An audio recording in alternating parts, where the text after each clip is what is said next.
J'ai toujours cru que les meilleurs souvenirs se créent loin de chez soi, à l'écart des tours de téléphonie mobile, des réverbères et du bourdonnement incessant de la vie moderne. Chaque été, sans faute, je préparais la tente, chargeais le SUV et emmenais ma famille dans la nature. Cette année, nous avons choisi un nouvel endroit, un lieu que Léa avait trouvé dans un vieux forum de camping. Black Pine Creek, une poche boisée du nord de l'Idaho, qui n'avait jamais vraiment figuré sur les cartes grand public. Ce n'était pas trop éloigné des sentiers battus, mais juste assez isolé pour que les routes se raréfient, les stations-service deviennent rares et les signaux GPS se perdent quelque part en chemin. L'endroit n'avait pas de véritable terrain de camping, juste des foyers éparpillés et des clairières dégagées, laissées là par des chasseurs et des vagabonds au fil des ans. Pour moi, ça semblait parfait. Une forêt pure, un silence pur. Nous sommes arrivés en fin d'après-midi, juste au moment où le soleil s'inclinait suffisamment pour étirer les pins en silhouettes acérées. Le paysage offrait une tranquillité telle qu'on entendait ses propres oreilles résonner. Un enchevêtrement dense de pins noirs et de herbes jaunes, mêlé à l'odeur de la terre, de la sève et d'une légère puanteur que je n'ai pas su identifier tout de suite. Je me souviens d'être sorti de la voiture et de m'être arrêté, frappé par l'étrange immobilité. Pas de vent, pas d'oiseaux.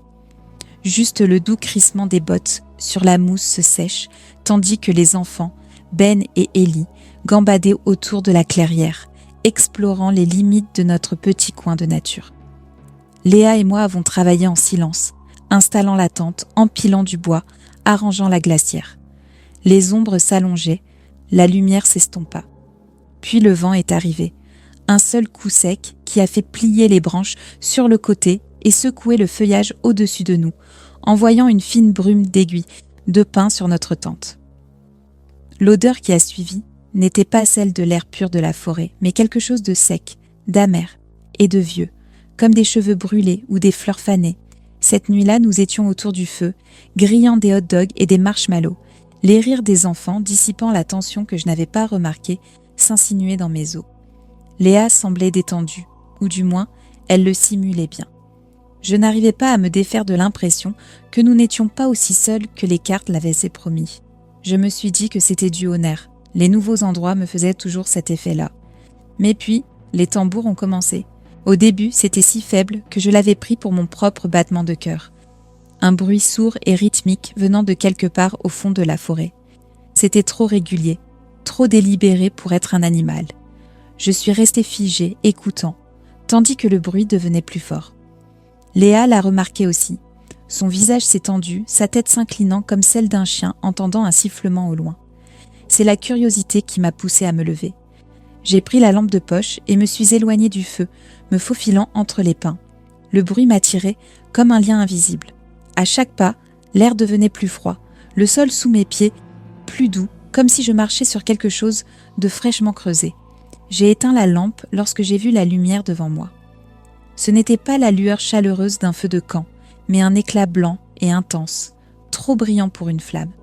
La clairière était parfaite, circulaire, lisse, l'herbe arrachée comme si elle avait été nettoyée. 12 silhouettes se tenaient autour d'un feu rugissant, leurs robes, d'un gris usé et décoloré, flottant sur leur corps comme des voiles déchirées. Leurs capuches étaient abaissées, leurs visages plongés dans l'ombre, les bras levés dans des mouvements lents et synchronisés, comme des marionnettes tirées par des fils invisibles. Et puis, j'ai vu la dalle. Elle était là, devant le feu, brute et noircie par le temps. Dessus, quelque chose lié par des cordes, trop long et mou pour être un animal. Le corps était humain, immobilisé, sans vie. Mon estomac s'est retourné et tous les poils de ma nuque se sont dressés. Le chant a commencé bas, comme un essaim de frelons dans mon crâne. Le son ne semblait pas venir de leur bouche, mais s'élevait de la terre elle-même, vibrant sous la semelle de mes bottes. J'ai fait un pas en arrière, brisant une branche sous mon talon. Le chant s'est arrêté. 12 têtes se sont tournées en parfaite synchronisation, leurs visages toujours cachés, mais j'ai senti le poids de leur regard se poser sur moi, aussi tranchant qu'une lame contre la nuque. J'ai fui, dévalant les arbres, le cœur battant la chamade. Je n'ai pas regardé en arrière. Les tambours ont continué, plus lents désormais, plus méthodiques, comme un compte à rebours. Lorsque j'ai explosé dans la clairière où nous campions, Léa se tenait rigide près du feu, les enfants blottis derrière elle. Elle avait entendu le chant aussi. Il n'était pas resté confiné à la forêt. Même depuis le camp, le son avait traversé, contaminant l'air de la nuit comme de la fumée invisible. Le monde autour de nous a changé. Les grillons se sont tus, la brise a disparu. Le feu est devenu une faible braise vacillante.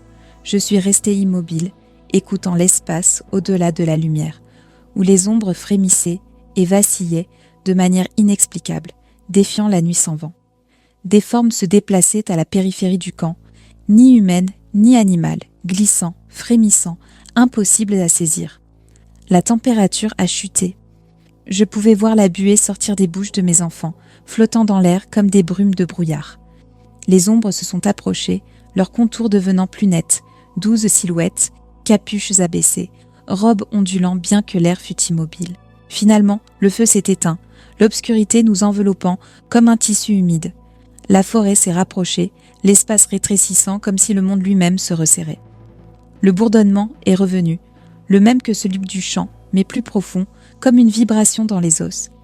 Il rampait à travers ma poitrine et se logeait derrière mes yeux, à la fois sourd et tranchant. J'ai essayé de bouger, de lever un membre, mais mes muscles se sont verrouillés. Ma respiration était courte et sifflante, comme si l'air était devenu sirupeux. Mes enfants gémissaient derrière moi, et même à travers la paralysie, le désir primal de les protéger m'a déchiré, inutile face à la force qui me maintenait clouée au sol. Les 12 figures ont commencé à bouger à nouveau, lentement et méthodiquement, faisant le tour de nous dans un cercle large et délibéré. À leur passage, l'air se déformait autour d'eux, l'odeur de sang ancien et de terre brûlée les suivant comme une traînée d'échappement. Le sol tremblait, la terre ondulait en petites vagues, comme si quelque chose d'énorme bougeait en dessous, enroulé et attendant. Un seul et long cri s'est élevé de la forêt, de plus en plus haut, jusqu'à ce que mes oreilles bourdonnent, ma vision se trouble, et pendant un moment, j'ai cru que j'allais m'évanouir. Puis, sans avertissement, le son s'est arrêté. Les figures se sont arrêtées, leurs têtes s'inclinant vers le ciel, puis elles se sont retournées, glissant dans l'obscurité. Le monde normal est revenu comme un élastique qui se rompt. Le feu s'est rallumé, les grillons ont repris leur chanson, l'air s'est réchauffé et la nuit semblait exactement comme avant. Mais aucun de nous ne bougeait avant que les premiers rayons de l'aube n'effleurent le ciel. Nous avons chargé la voiture en silence, nos mains tremblantes, les enfants étonnamment obéissants lorsqu'ils sont montés dans leur siège. La forêt semblait plus mince, comme si elle s'était étendue et tordue pendant la nuit, mais essayait maintenant de porter la même peau. Sur le chemin du retour, personne n'a parlé. La radio crachotait de la statique tout le long du trajet, bien que les stations auraient dû être claires bien avant que nous n'atteignions l'autoroute. Ce n'est qu'en franchissant la ligne du comté que la statique a disparu et que le monde est revenu à son état ordinaire sans menace. À la maison, Léa a trouvé quelque chose plié avec le matériel de camping. Un morceau de parchemin usé et jauni, sa surface couverte de symboles qui semblaient se mouvoir si on les fixait trop longtemps. Nous l'avons brûlé dans la cheminée sans un mot. Mais les dégâts étaient faits. Pendant des semaines après, chacun de nous se réveillait exactement à 3h33. Le cœur battant, le faible bruit des tambours lointains traversant les murs silencieux de notre maison. Nous ne sommes jamais retournés à Black Pine Creek. Et parfois, quand le vent tourne, je sens encore cette odeur amère de terre brûlée et de sang. Et je sais que la forêt n'a pas fini avec nous.